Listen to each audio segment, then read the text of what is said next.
সময় কিন্তু কখনোই থেমে থাকে না। সময় সময়ের মতো ঠিকই চলে যায়। তবে সময়ের কিছু স্মৃতি যেন আমাদের ফোন অ্যালবামে সারা জীবন রয়ে যায়।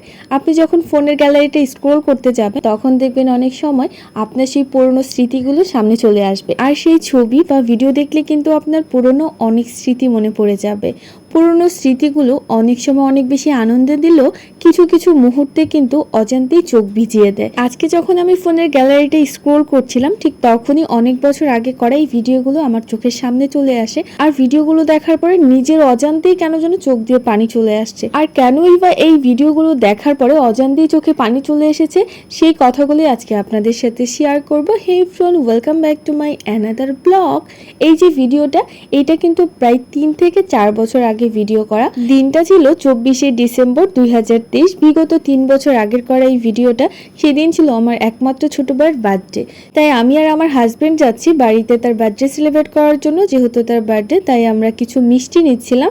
মিরপুর 1-এ প্রিন্সে অনেক ভালো ভালো মিষ্টি পাওয়া যায়। সেখানে যাওয়ার পরে যে মিষ্টিগুলো আমার অনেক বেশি পছন্দের সেখান থেকে কিছু মিষ্টি নিয়ে নিলাম। আর এইদিকে বাসায় আসার পরে দেখলাম আমার ছোট ভাই দুটো কেক নিয়ে চলে এসেছে। ভাই আমার এখন অনেক বড় হয়ে গেছে, তবে বোনদের কাছে কিন্তু ছোট ভাইরা কখনোই বড় হয় না, তাদের চোখে সে সবসময় ছোট থাকে। তবে 2023 সালের এই বার্থডে পার্টিটাই ছিল সর্বশেষ বার্থডে পার্টি। এখনো পর্যন্ত আমরা আর কেউ একসাথে হয়ে বার্থডে সেলিব্রেট করাই হয়নি। আর কেনই বা হয়নি সেটাই আজকে আপনাদের সাথে শেয়ার করব।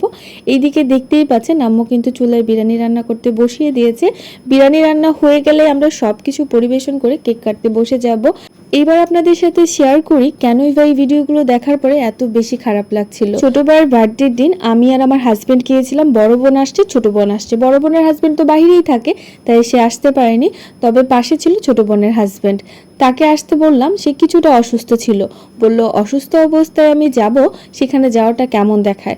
সবাই রিকোয়েস্ট করার পর ভাইয়া ঠিকই আসছিল। ভাইয়া অসুস্থ ছিল তারপরও আসছিল। সবার রিকোয়েস্ট রেখেও ভাইয়া অসুস্থ শরীর নিয়ে কেন এসেছিল জানেন? ভাইয়া যেহেতু অসুস্থ তাই ভাইয়ার কাছে মনে হয়েছিল যে তার জীবনে সবার সাথে এনজয় করে একটা বার্থডে সেলিব্রেট করা এটাই হয়তোবা তার জীবনের শেষ বার্থডে। কিন্তু বিশ্বাস করেন এইটাই ছিল ভাইয়ার সাথে সবার লাস্ট বার্থডে। মানে এই যে ভাইয়ার এই ভিডিও ছবিগুলো দেখলে সত্যি অনেক বেশি খারাপ লাগে। একই বছরে দুইটা ফ্যামিলি থেকে দুইটা মানুষ মারা যাওয়ার পরে দুইটা ফ্যামিলি যেন কেমন এলোমেলো হয়ে গেছে। আমার ফ্যামিলি থেকে আমার শাশুড়ি, ছোট বোনের ফ্যামিলি থেকে ছোট বোনের হাজব্যান্ড। তো যাই হোক, দোয়া করি আল্লাহ যেন ভাইয়াকে, আমার শাশুড়িকে জান্নাতুল ফেরদৌস দান করেন। তো আমার ছোট বোনের হাজবেন্ডের সাথে ছোট ভাইয়ের এটাই লাস্ট কেক কাটা ছিল। এরপরে আমরা ফ্যামিলির সবাই একসাথে হয়ে কখনো কেকই কাটিনি। বিশ্বাস করেন আমাদের পরিবারে আমরা ভাই বোন বাবা মা 5টা মানুষ। আসলে শুধুমাত্র বেঁচে থাকা দরকার, এই জন্যই হয়তো আমরা বেঁচে আছি। কিন্তু মনের ভিতরে যে একটা আনন্দ উল্লাস সেটা কোথায় যেন হারিয়ে গেছে।